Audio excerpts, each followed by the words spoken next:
Billionaire Jay-Z is known for breaking barriers beyond hip-hop and even helped wake up the NFL to the Colin Kaepernick kneeling for social injustice movement. The hip-hop mogul says in an interview that he still has to deal with racism even at the billionaire level. Here are his comments in a recent interview. Are there incidents even at this stage in your life, so you're famous, you're rich, you own stuff, where you run into racism that's evident to you, that's easy to recognize? At this stage of your life? Yeah, yes, yeah. But it mostly comes when you try to challenge the status quo. If I'm being quiet and entertaining, everyone's cool. Ah, man, it's great. You don't feel racism. But when you try to challenge the club, it's like, oh, no, we should have a seat at this, to use the Solange album title. We should have a seat at this table. And then it gets into a space where it's like, wait, you guys are mad at me about the same thing you guys are doing. And it's just, it gets into a weird space. Are you in meetings now in your business life where you're the only black man in the room? Well, when I was doing the Nets, I was definitely the only black guy in the room. And what was that like? Describe that. It's strange, but at the same time, I think that in that room, my celebrity allowed me a voice that probably would have been awkward for someone in my position, being the only black person in the room, to break through. Have you ever been called the N-word at any point in your life? I would have to say that racism for me doesn't show itself that way. Nobody in their right mind, unless they're a Twitter thug, is gonna call me the N-word. You know, you hear those, you see those fools on Twitter. Sometimes they say some of these ridiculous things, but nobody in their right mind is going to do that to my face or in a way that, because true racism is being able to have power over somebody else. So that doesn't happen to me that way. It shows up for me this way. It shows up that sometimes I'm in a boardroom or I'm in situations where I'm the only woman, I'm the only African-American person within, 100-mile radius. And I can see in the energy of the people there, they don't sense that I should be holding one of those seats. I can sense that. Yeah, of course, I can sense it. But I can never tell, is it racism, is it sexism? Because often it's both. I mean, the sexism thing is huge. The higher the ladder you climb, it gets huge. It gets huge because just men are used to running things. They are. So I don't have it in the same way other people have it. But I will tell you this. I was in Zurich the other day at a store whose name I will not mention. And I was, let's see, I didn't have my eyelashes on, but I was in full Oprah Winfrey gear. I had my little Donna Karan skirt and my little sandals and all. But obviously, the Oprah Winfrey show is not shown in Zurich. So this doesn't happen to me unless somebody obviously doesn't know that it's me. But I was in Zurich for Tina Turner's wedding. And I decided I'm gonna leave the hotel. It's just me, by myself. Stedman, wasn't there. And Gail wasn't there, no friends. I'm out by myself. And I go into a store, which shall remain unnamed. And I say to the woman, excuse me, may I see that bag right above your head? And she says to me, no, it's too expensive. The 3 jobs you had before you went to business school, did you feel any discrimination against you because you were African American? Oh yeah. I mean, it's one of those in America I have and still do.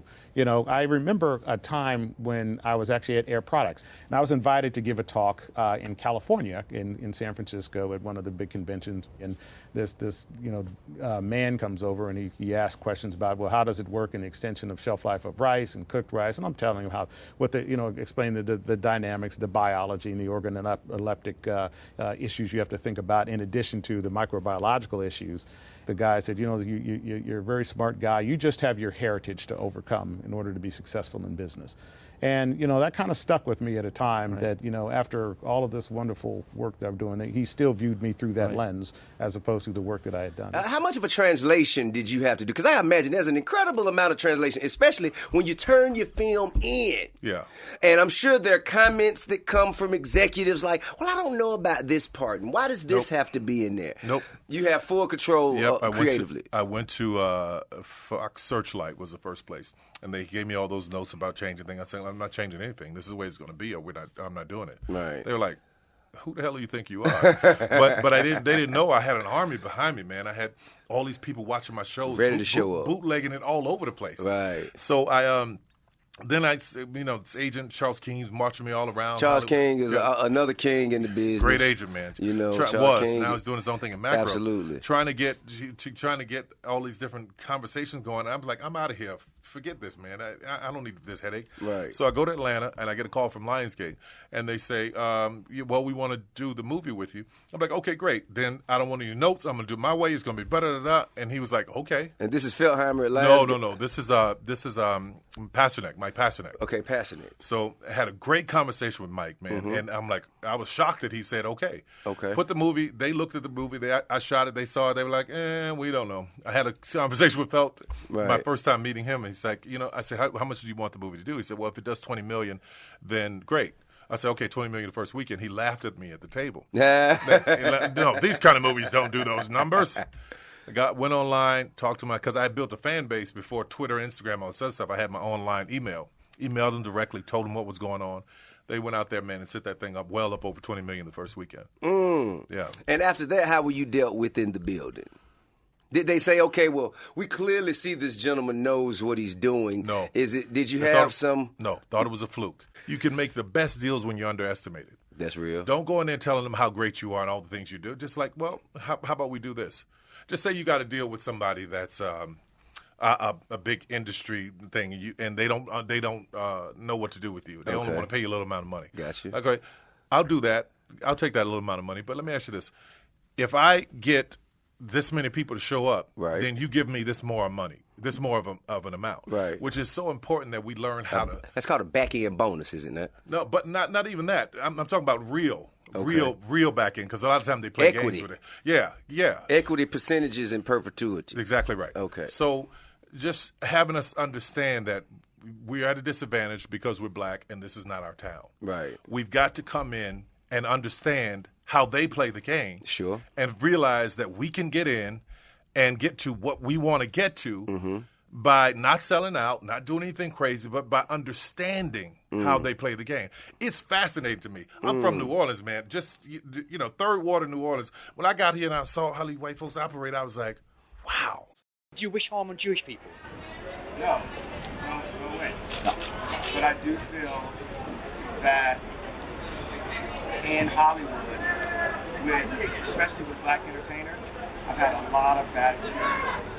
And if people use that anti-Semite idea to cover up bad business, to say, hey, if you call somebody out on bad business, that means you're being anti-Semitic.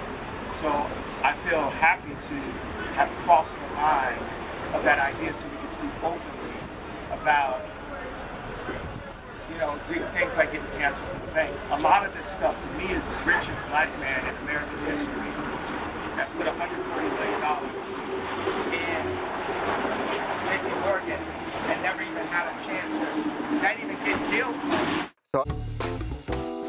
About a decade ago, The Economist interviewed the director of the company that makes Cristal champagne. It's one of the most expensive champagnes in the world, favored by Russian czars over history. He was asked, what did he think about all these rappers drinking Cristal champagne? And he basically said, well, we can't forbid people from buying it. Not exactly a ringing endorsement of a new customer base. He thought that rappers didn't read The Economist, but he was wrong. Jay-Z heard about his comments. He removed it from his 40-40 club, and more importantly, he started issuing this sort of directive to his fans not to drink it either. And instead of rapping about Cristal, he put his money where his mouth was. He ended up investing in and eventually taking over a French champagne brand called Armand de Brignac, aka Ace of Spades. You see this in his videos, the gold bottles, he raps about it all the time, and this has now become one of his most valuable assets in his entire portfolio. You've been sending corporate leaders something you're calling the 2% solution.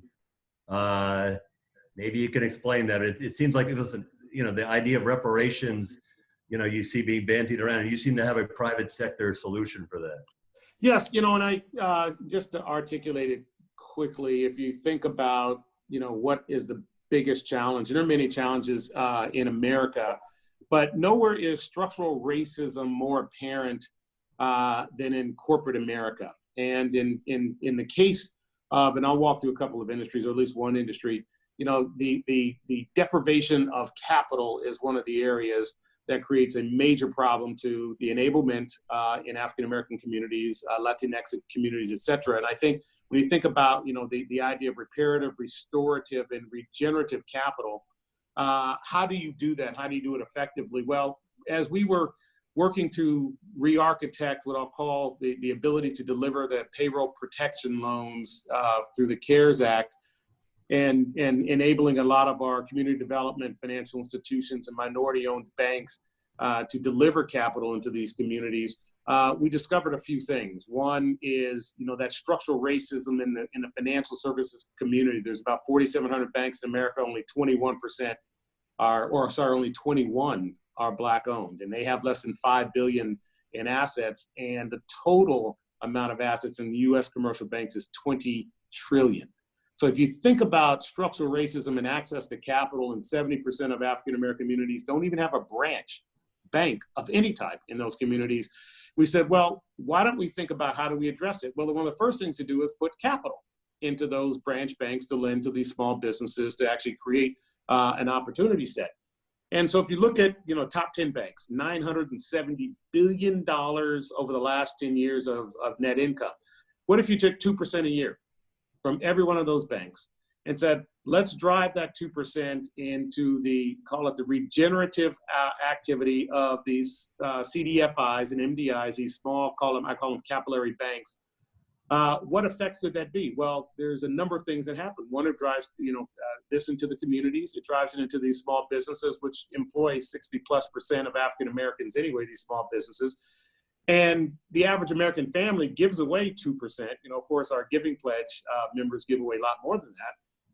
But, you know, 2% feels like the right number, but you do it over 10 years, 2% a year of net income. You can do it through a foundation so that you get, you know, some tax benefits across that. But you use that to not only enable a capital infusion into the banking systems and the businesses, but you also have those banks adopt and provide technical assistance and enablement assistance to help those banks actually build more capacity. Those banks don't bank those communities. And so part of me is, all right, here's your responsibility to become more thinking about stakeholder capitalism as opposed to shareholder capitalism. And you can do that across multiple industries. You can do it in healthcare, you can do it in you know, financial services, you can do it in sports. And I think that's the solution. So many actors been bullied behind the scenes. So you even got people like Ari Emanuel asking people to not do business with me. That's how this town has been running for so long. They'll mute you. They'll try to mute you at all costs. They're afraid of us not being afraid anymore.